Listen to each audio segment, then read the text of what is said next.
barakaa kana keessa rabbiin khayrii jiini kun qabu kulli si haa kennu.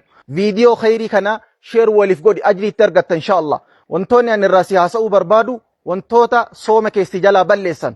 Tokkoffaa beekaa nyaachuu yookaan beekaan dhuguu. Namni beekaa nyaate yookaan beekaa dhuge soomni isaa isarraa bada. Garuu namni dagatee yookaan dogoggoree nyaatee dhuge yoo quufeyyuu soomni isaa isarraa hin badu. Lammaffaan jaartii ofiitti dabalamu garuu ifxaara godhee magriiba booda yoo dabalame soomni isaa hin badu.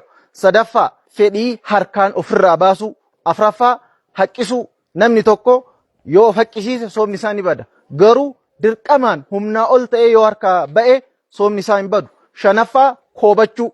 Ulamaa'ii jidduutti khilaafa jira. Ulamaa'in baay'een koobachuun sooma namaa ni balleessaa jedhan. Ibnu Baazillee yaada kana qabaa koobachuu irraa fagaadhu. Inni jahaffaan dubartiitti dhiigni aadaa yookaan haydiin itti dhufu. Yoo dhiigni aadaa itti dhufe dhiistee yeroo inni irraa dhaabate irraa soomuu qabdi. Sanbooda haga nyaatte qadaa baasti.